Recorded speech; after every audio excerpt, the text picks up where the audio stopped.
Buenos días, mis queridos amigos. Hoy es día 5 de abril de 2020. Seguimos en una situación de confinamiento. El motivo por el cual hoy me dirijo a vosotros es solo uno, es hacer referencia a un tema que yo considero que es francamente importante, que es el relativo al control social. El control social no es ni más ni menos que, el objetivo del control social no es ni más ni menos que el hacer que grupos de personas o la sociedad en su conjunto amolde los sus comportamientos a una serie de ideas predefinidas por parte de los que se llaman los actores o los sujetos activos del control social, que ahora veremos quiénes son. Para entender bien de lo que estoy hablando voy a poner un símil biológico, porque a mí me suele gustar hacerlo. Y porque además también tengo un historial de genetista que lógicamente me ayuda a entender y a haber seguido estos temas durante mucho tiempo. El símil es la genética, justamente de la que quiero hablar. Bueno, hablar para dar paso al tema del control social, que no es otra cosa que lo siguiente. Durante muchos años ya muchísima gente, intelectuales, científicos, políticos, parlamentarios, etcétera, ciudadanos individuales, han estado muy preocupados por el uso bueno o malo que de la manipulación genética se puede hacer. Tan es así que existe toda ya una corriente de pensamiento casi académica sobre la ética en el uso de la genética como ciencia y como instrumento. Pues bien, exactamente el control social es exactamente lo mismo, pero aplicado a los instrumentos de los que dispone la sociedad en su conjunto y los poderes en particular para poder ejercer este tipo de cuestión. El control social tradicionalmente ha sido muy vinculado a los grandes movimientos políticos y gobiernos y países y regímenes de tipo dictatorial, como por ejemplo los países comunistas, los partidos comunistas, que han venido aplicando sistemáticamente de una manera muy férrea, léase el caso de China, léase el caso de la Unión Soviética, el caso de los países del telón de acero, el caso de Venezuela, el caso de Cuba, pero en el otro lado, digamos en la parte de la extrema derecha o de los fascismos tradicionales como los mussolinianos o los hitlerianos, etcétera, también se han utilizado mecanismos de control social. Básicamente, para entendernos, el control social, ya hemos dicho para lo que pretende, simplemente condicionar o hacer que la sociedad adopte o amolde sus patrones de conducta a unas ideas, leyes o normas predefinidos. ¿Quiénes son los actores? Existen dos grandes tipos de actores.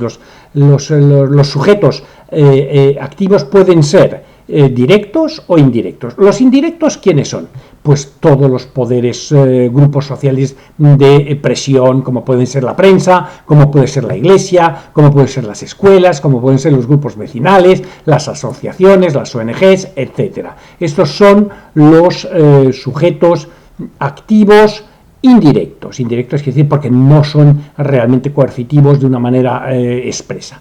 Y los que son sujetos activos directísimos, básicamente es el Estado, el gobierno, las administraciones, que utilizan no solo sus potestades de carácter legal, sino asimismo también los instrumentos plenos del Estado.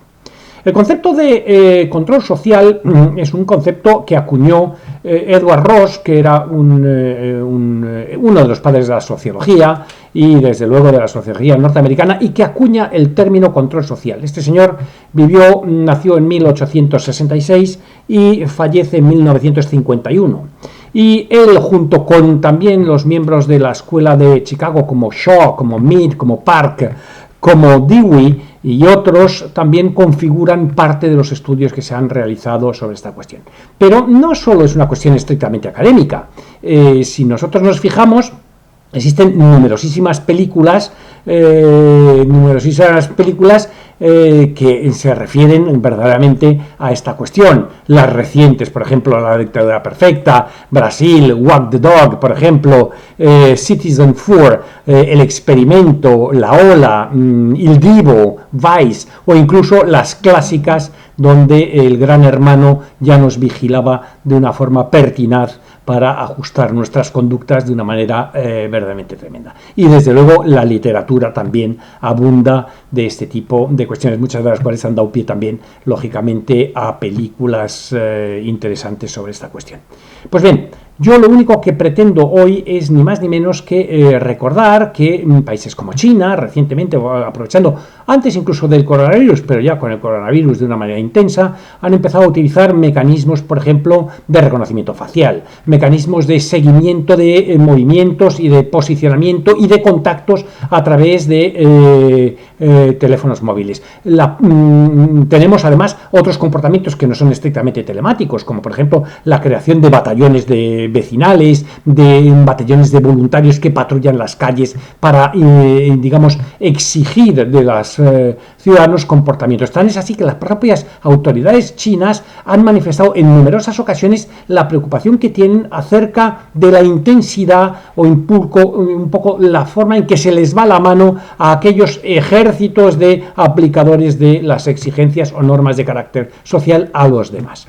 En el caso del Reino Unido, ya recientemente han dicho también que quieren instaurar mecanismos de certificación, ya veremos si con un carné, un teléfono o qué, certificación de aquellas personas que han padecido el coronavirus o que no lo tienen para que puedan circular con libertad. Y aquellos otros que estén bajo esta situación lamentable tendrán el estigma de instrumental pertinente. En el caso de España, sabemos también positivamente que el gobierno de España ya ha entrado hace tiempo en contacto con las grandes compañías de tecnologías de la información y de la comunicación para poder hacer seguimientos, controles, estudios y análisis del movimiento de las personas, es decir, los metadatos sobre movimientos sociales, sobre comportamientos y conductas de los ciudadanos. Bien. Aprovecho también para decir que Francia también está en la misma línea. La Comunidad de Madrid también ya estaba buscando una APP también para buscar mecanismos también de seguimiento y de contacto. Todo esto está fenomenal si el fin es bueno, humanamente bueno, pero hay que alertar sobre estas cuestiones porque lo que de verdad está en juego, si no se hace un buen y estrictísimo uso y controladísimo uso de estos poderes, es exactamente afectar probablemente al mayor de los bienes de la humanidad, que por cierto está consagrado en todos nuestros modelos constitucionales occidentales o de países libres, entre ellos España, que es el concepto de la libertad. O sea, estos mecanismos de control social no son ni más ni menos que mecanismos de coerción de la libertad individual y por consiguiente atentan a la línea de flotación de nuestros modelos de bienestar. Ni que decir tiene además de bienestar y de concepción vital de la vida. Y además lo que no hay que olvidar es otra cuestión. Los mecanismos de control social pueden llegar a terminar en sociedades altísimamente policiales, lo cual es verdaderamente rechazable de todo punto de vista en nuestros conceptos intelectuales y en la concepción misma de los propios derechos universales del hombre.